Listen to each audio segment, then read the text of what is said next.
If karma had another name that wasn't karma, as it pertains to certain characters in this movie, well, one character in particular, I think that name would be Megan. Let's talk about it.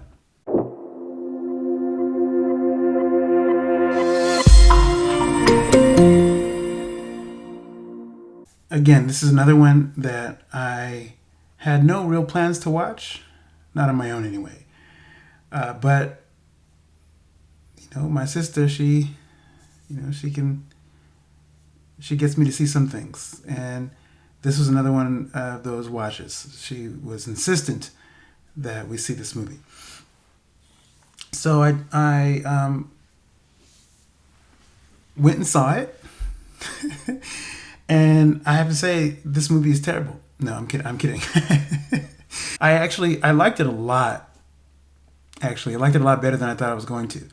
And I think why is because so there's a couple things. Blumhouse, who you may know, that production house, is one of the studios teamed up with Jordan Peele on all of his films, and that's another company behind the 2020 Invisible Man, the movie called The Hunt, another fantastic, unique story. The Purge movies. Blumhouse I am actually a fan of that studio because they are behind some of the more unique, out of the box films, I think, or films that have unique approaches. And the films I named are just a few of those. And I think Megan is no different. Megan is one of those films that essentially at the core is, it reminded me of Frankenstein, right? A Universal monster, which is Universal is another studio that's a part of this film. That's one of the groups that sort of worked together to make this film.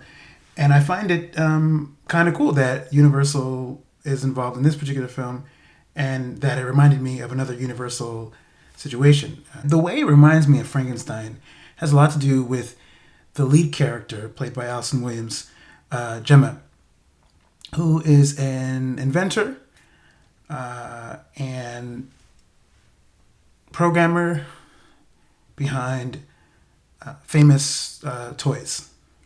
We'll say that. So she creates this toy, and Megan, with the goal that it's going to be the best toy ever.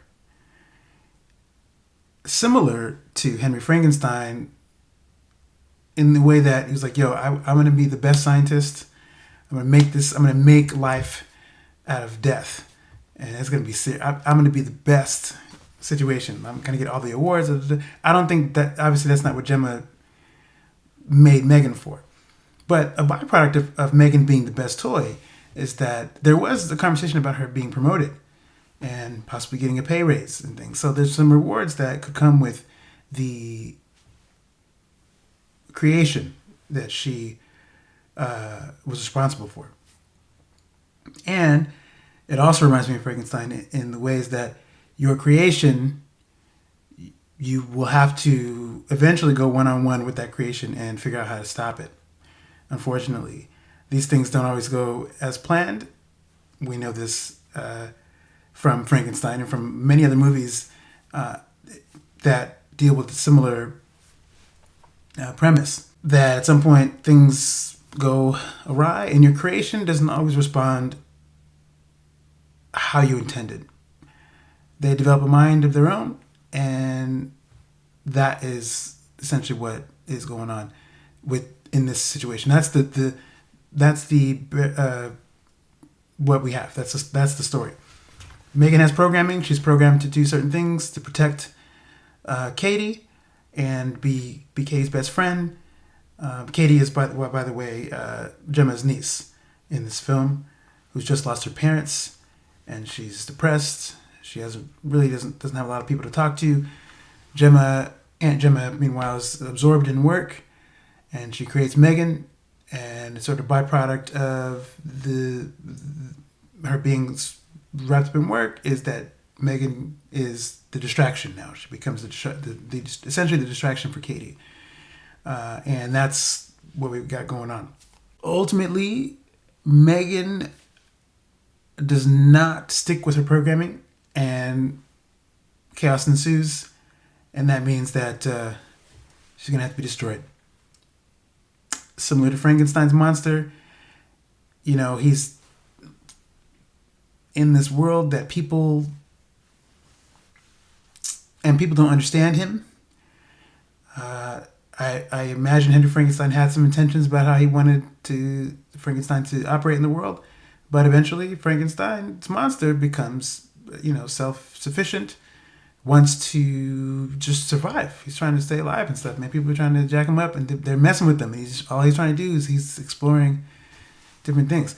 The difference here, Megan though, is she's quite advanced, and she learns a lot faster than Frankenstein's monster, but the spirit of it is essentially the same. The flavor is the same. So going back to karma, I mentioned that karma in this movie is actually Megan, and not really. I had a funny thought while watching the movie. So many of you know Allison Williams from Get Out, Girls. Probably you watched the Peter Pan live special on NBC several years ago. You probably know her from a few places. Allison Williams plays Rose Armitage in Jordan Peele's film Get Out, in which Chris, who, Daniel Kaluuya, is essentially being terrorized by the Armitage family. And I feel like what was funny to me was that now the tables get turned a little bit. And I know this is not Rose in this movie, obviously, but it's funny that, Allison Williams is now the person who is being terrorized by her own creation. And that's interesting. I can't say that it was funny particularly to see that, but it was more like, oh, that's funny. It's an interesting thought. So I thought, spiritually, Rose is getting... she didn't make it out of that movie. If you've seen Get Out, she didn't make it out of that movie alive. But I think that in a different, cosmically, some other sort of justice was done for the character of Chris in that in a different way, because now Megan gets to terrorize somebody, and Gemma has to deal with that. Look, overall, I thought the film was fun. I laughed a lot more than I thought I was going to. It's actually quite funny. And I think it's almost misleading. There's two things. So one, I don't think the trailers set it up as like a typical horror, which I think is cool, because it's not that. At the same time, it's almost like a horror comedy, probably you might say. It's actually pretty funny. And I think people who don't like horror movies might enjoy this film if they are able to get past the disturbing toy situation where, a lot of people don't like dolls like Chucky that are, that animate and can do things and interact with humans in a way that is unsettling. And I think if you can get past that, you can find the film quite enjoyable. There's that. The other thing that's cool about it is how it doesn't go too deep in this, but I like how it engages in discussions about technology, or toys, or whatever, as a distraction from dealing with your real feelings. Katie, the young lady in the film, lost her parents, I mentioned, so she's grieving. But when Megan comes along, it almost like it puts her grief on hold, because she gets to sort of not really deal with her feelings and put all of her thoughts and ideas and whatever she's thinking about into Megan without really feeling the feelings for too long. And so there's an interesting discussion about that. Conversely, work and how you can throw yourself into work. For Gemma for instance, Gemma is working a lot. She's trying to meet deadlines and stuff, and she's suddenly, thrust in the position to be a caretaker, guardian to a kid, and she was not ready for that, and she doesn't really know how to deal with that, so she works, and I think there is a nice parallel between what work and which is essentially can be another distraction, and technology devices, cell phones, video games, whatever it is that can keep you from really addressing what you're feeling. I liked that element of the film that at least acknowledges that.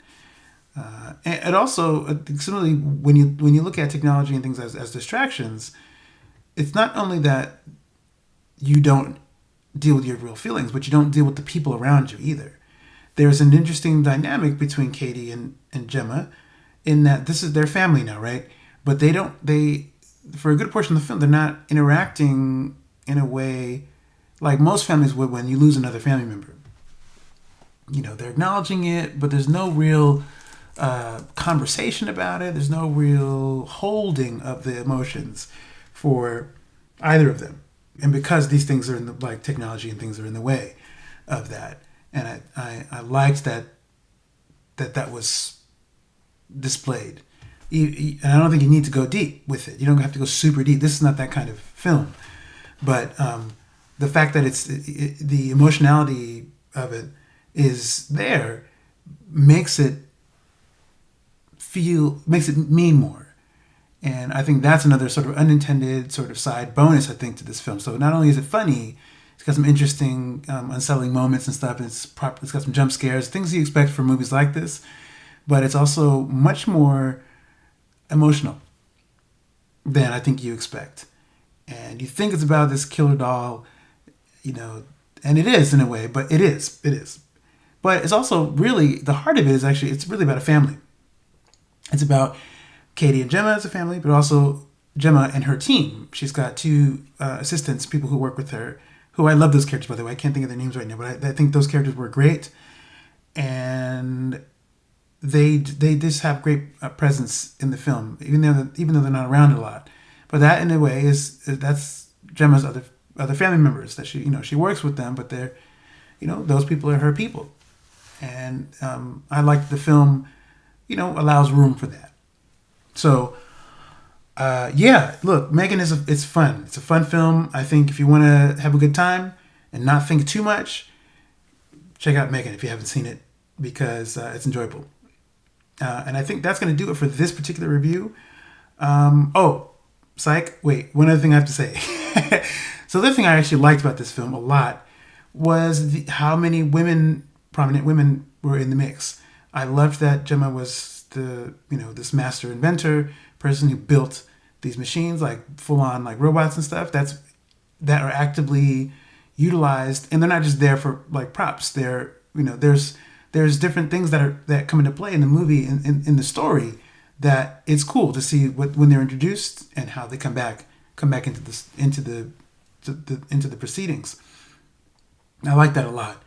You don't see too many movies like that have a lead character who is intelligent, who is who's capable, and it's in a way spiritually it's a throwback to some of these older films that have male characters in the lead, but you've just put a woman inventor in the driver's seat, and that's cool. I liked that a lot. So yeah, had to be sure to mention that. Allison Williams is, she's expectedly solid. She's great. I liked her in the movie. Oh, the cinematography was fantastic. They were getting some great shots. Since we're talking about the movie, I have to also take time to mention the M3gan as a character and how well realized she was. I don't know the actress who did some of the motion work for her, but I know there was a young actress who was doing some of the work for her, and she was great. She was fantastic. And I think that M3gan is a suitable threat. Yeah, I think that's going to do it for this particular review. Thank you for watching this video. I really appreciate it. If you've taken the time to do that, I know you could be doing much better things. But that you took some space to watch this, I appreciate it. Stay tuned. I'll be back with some more videos. In the meantime, I'm out of here. See you.